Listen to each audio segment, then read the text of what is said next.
Oh, hi. So, we are at a bit of a rainstorm right now. I had already recorded this 2 or 3 times, and I looked down and it was at 21 minutes. I'm going to try to keep this a little bit shorter, because I've already read a lot of these questions. It's a Q&A video, as that thing says down there. This is mostly about football, as I've read most of these questions already, and tried to answer them shorter and shorter each time. Now that I know that there's a question that I had answered, like question 3 I answered, and then like question 6 I was like, oh, well, that's the answer to question 3. Let me modify question 2. Yeah. Anyways, Javon asked a lot of these questions back on the testing the head mount video. He started off with it's dope that you live in another country. And my thoughts were that he was going to ask about living over here. To be fair, he watches my football stuff, so honestly he has a lot of questions about football. I have something on the community tab that says, hey, do you have any other questions about living here? Or football, other Q&A videos. I'll do a part 2, whatever, another one. Whenever this one happens, we're quarantined right now. Most people are sitting at home doing not much of anything, and they're probably watching videos going like, who is this guy? Okay, so my name is actually Theodore. The channel name is Dashric because that is a long story. I could keep it succinct and say it was from a random name generator in 1995. There's a longer story to that one. So his first question, and we're going to put them up over here. Was it hard to transition from America to the Netherlands? And what was the hardest transition? So, overall, the transition here, not nearly that hard. Went on previously about various things that this could be, whether it was the language or this, that, and the car, not having a car at least. I eventually got down to the point that it was the physical units. Like, the Dutch language is fine, but the Dutch know English well enough that I can bumble my way through Dutch, and then they will resort to speaking in English to make sure that things get clarified. And be like, no, the Dutch efficiency will just say, no, we're going to speak in English because he's not that good at Dutch yet. I am improving on that, though. But the hardest transition was units of measure. When it came down to Celsius versus Fahrenheit, I wasn't going to try to convert that one because I hate that equation. I hate it. So I just started dealing with what things felt like and what things told me the temperature was. And I basically abandoned trying to figure out what it was in Fahrenheit and just says, well, this is this temperature of 20 degrees. Okay, this is what 25 feels like. Oh, okay, this is what 3 feels like. Could I convert those all for you guys? Yeah. Do I go to freedom units on my videos sometimes? Yeah. Only on the little things that I know. And they go by the little rhyme adage thing Aaron said a long time ago. 10 is cool, 20 is not, 30 is warm, 40 is hot. And I know that body temperature is 37 Celsius, so 40 is over 100. And that 10 is 50, but they don't. As you can see by that equation, it's not perfect. But it was like the kilograms and stuff. Dealing with kilograms and that everything was in liters. I couldn't buy a gallon of things. I couldn't buy a quart of things. I couldn't buy half a pint. I had to buy a quarter of a liter, a half a liter, a full liter. Sometimes cheese is sold in kilograms, half kilograms, 6 slices. But the nutritional information helps. The fact that everything gives you how much is the nutrition of 100 grams. If you eat 200 grams, cool. If you eat 50 grams, cool. But they will tell you how it all rates, so you can compare 2 things side by side by looking at the same nutritional information, rather than like, oh, well, this stuff has similar nutritional information. Yeah, well, this scoop of ice cream is also the same amount of sugar as 15 oranges. So you're like, huh? Next question. What do you think you miss most about America? This is where I got I gave an answer before and then realized there was a question later. So the thing I miss most would probably be having someone like Willie to go out and do physical workout stuff with. Although that would be much lessened here now during Corona, but I don't think he and I were so close to each other to begin with. it probably wouldn't have mattered. I mean, he goes out with people all the time to go to the hill, and even with 1.5 meters distance, the only time we would have been close to each other would have been in the car. Anyways, so that's probably the thing I miss most. Something else that'll lead into the question later, liquid cheese. They try queso cheese here. It doesn't work very well. And they're really good at making toasties, which have like soft melted cheese, but it's not liquid cheese. It doesn't come out of a squeeze tube. It doesn't come out of like the little thing that you push and like the ketchup comes out. Well, that's how they serve it at Taco Bell. They put your chips on a tray, and then they yeah. I do miss liquid cheese. Who has better Semipro, America or the Netherlands? Well, it's not called Semipro here. So we're going to call what I played back in the States, in the Pacific Northwest, club sports. Because that's what they are here. In fact, pretty much most sports are. There's like very few actual sports are professional. Soccer, I think maybe hockey, and possibly rugby. But certainly not American football. Semi-pro in the States was definitely... when you see like tennis club or like adults going out and doing soccer and they're like, or they're playing like ultimate frisbee or something, that's a club sport. So yeah, it's a bit awkward. Who has it better? I still gotta think for amateur sports, Europe does it better, because in the States, football is with youth football, then possibly junior high, depending on where you're at, if your youth program goes all the way up into the varsity level. And then you move on to high school sports, and then if you have any semblance bit of talent, you can move on to college, whether you're JUCO, NAIA, or D3, or even up to D1. You have a lot of choices to go to college ball, and that's the next step up, kind of. It's much more official. It's an official step up from high school. Even though, and there are many people that actually have better high school programs than JUCO, but that's just how the Texans do in Southern California. But, and then after college, you can maybe move on to arena. You can move on to, well, what used to be the XFL, or you move on to the NFL. A club has a club. You know, ASC, Hilversum Hurricanes. Baseball, softball, b-ball, Google that one, and then American football. It's an American sports club. We have youth, we have women, we have damas for softball, and then we have seniors for American football and cadets for American football. The club runs the sport in that area. So, like usually a city, depending on the size of the city, has one American football club. You can probably have two, but when you're dealing with a sport like American football in Europe, you're not having a lot of players to begin with, and you probably don't want to split up a team. Places like Germany, like Munich and Cologne and Berlin, and the surrounding cities could probably deal with it, but I'm not sure.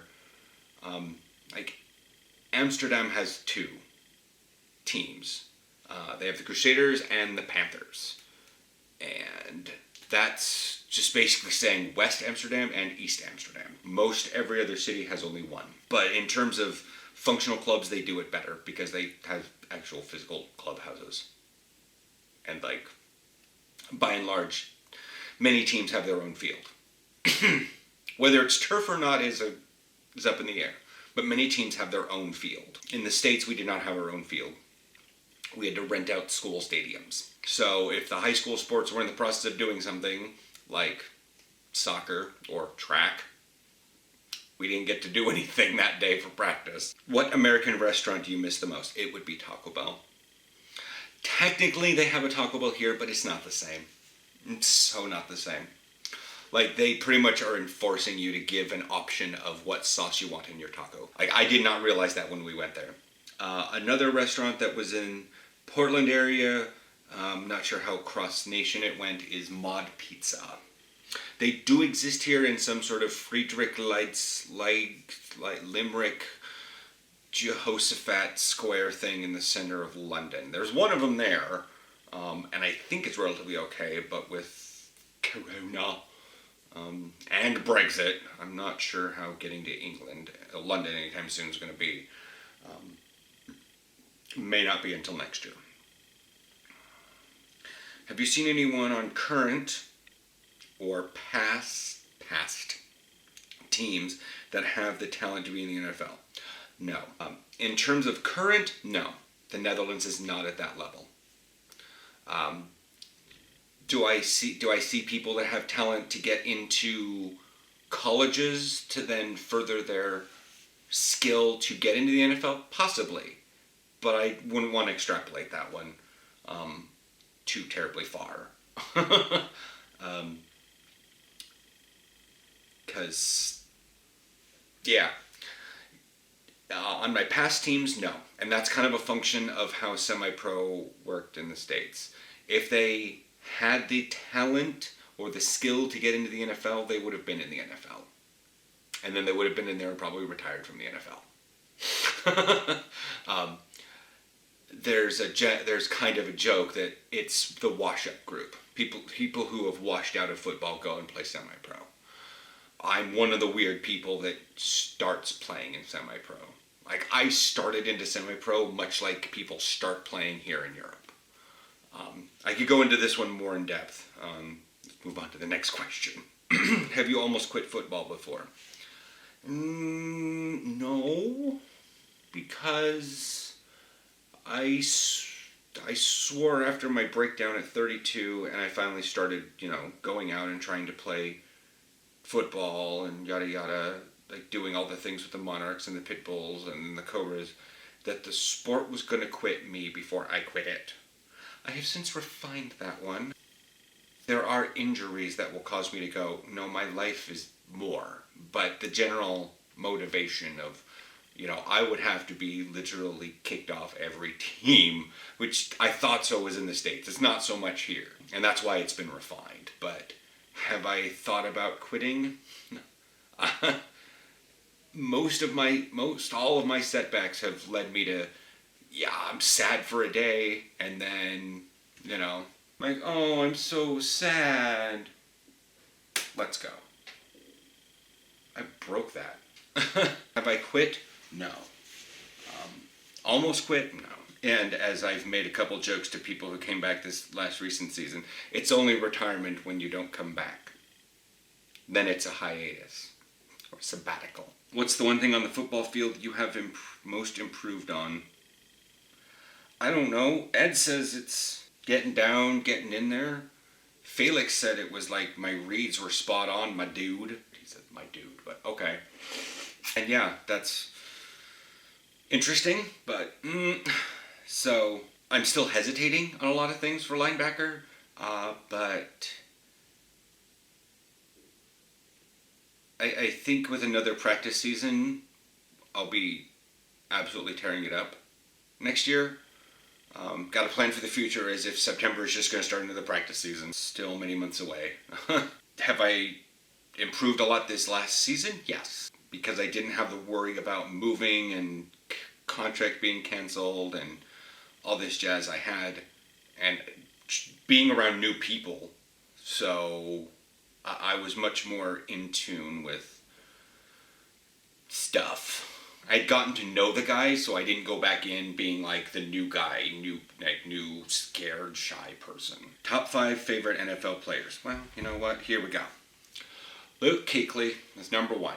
Then Julian Edelman, because he's a hot piece of ass, and hello. And then number 3 would probably be Nick Bosa.